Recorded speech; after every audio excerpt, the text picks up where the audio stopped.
This is a short Lightroom tutorial just to look at editing a photograph for dark tones effect. Now, dark tones is generally known as a kind of a gloomy, moody, desaturated sort of noir effect in photographs. So I'm going to start off editing this with exposure, and generally you want to turn the exposure down away. This is a reasonably dark photograph we have here to start with, but I'm going to turn the exposure down a little, so maybe -60, something like that, -0.6.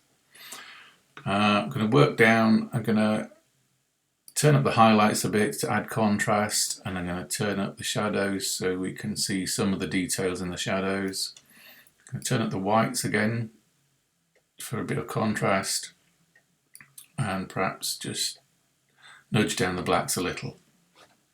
I'm going to add some texture, and I'm going to add clarity. You can see the clarity is adding extra contrast, and dehaze, which will really sort of like kick in on the sky here.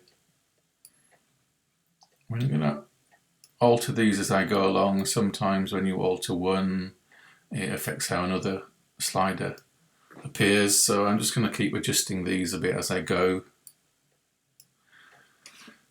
I'm going to move down now to the saturation, and I'm going to turn all the colours completely off to -100, and then just add them back as I feel they're necessary. Okay, so we're back to black and white now. Red doesn't have a great deal of effect on this image, so I'm going to leave that down at 0. Orange affects the ground because it's a sandy area, so I'm going to turn that up a wee bit. Yellow is similar, so that affects the sand too, and I'm going to leave that about -40. Green will affect the grass obviously, but I don't want this a lush green because that doesn't really suit the dark tones effect. Aqua, not a great deal in here. Blue will affect the sky and the sea, so I'm going to turn it up a bit, but again I don't want that too strong. Not much purple in here, just a bit in the sky again. Not much magenta. So I'm going to leave those where they are for now. Maybe just turn the yellow down a touch because those signs, the warning signs, are a bit prominent.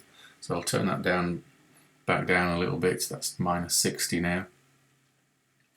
And I'm going to add some colour grading, which really helps to bring this sort of cinematic noir look to life.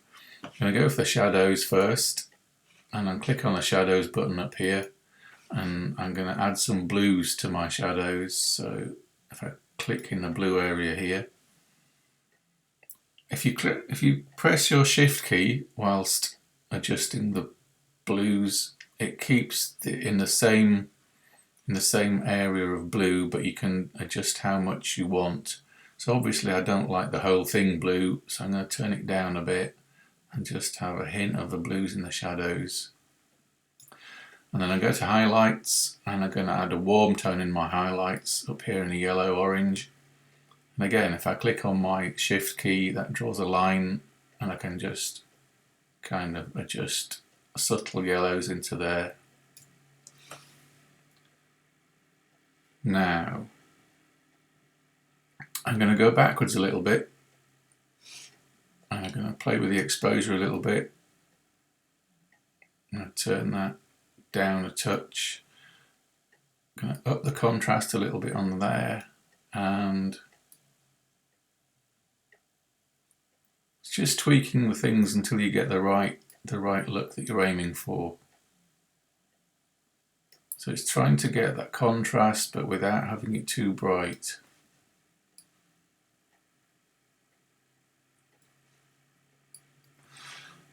What you can also do is play with the tone curve a little bit. The feature of this effect is to have slightly off blacks, so slightly less than black blacks, and you can do that with the tone curve if you add a control point sort of about a quarter of a way up the tone curve, and then just lift the heel of the tone curve up a little bit. You can see that the blacks just fade up slightly. So it just takes it off being completely black, but gives it that sort of muted effect. And I'm going to whiz down to the bottom and I'm going to add some vignetting. So often when you've added a vignette, the whole thing starts to look a bit dark. So now I'm going to whiz back up to the top and just play with my exposure a little bit and bring that back up a touch. And maybe play with the shadows again and the highlights again and possibly the whites again.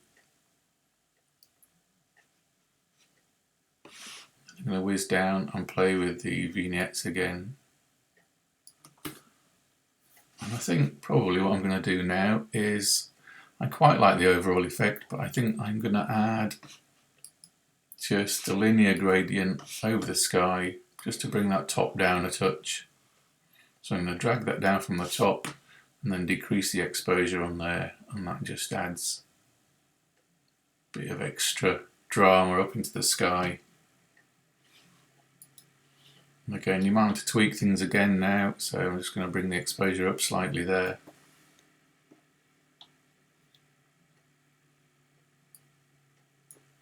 And I think that's where about I want to be. So that is kind of highlighted as I saw fit for this dark tones conversion.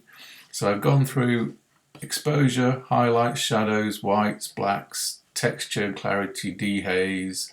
I've taken a little bit off the blacks on the tone curve just to make them slightly less black. I've desaturated all the colours and I've added just the ones in that I feel fitting. I've played with the colour grading, so I've added a little bit of blue to the shadows and a little bit of yellow to the highlights. I've added a vignette to the whole thing. And now finally what I want to do, so I can add this quickly and easily to any other of my pictures, is I want to create a preset.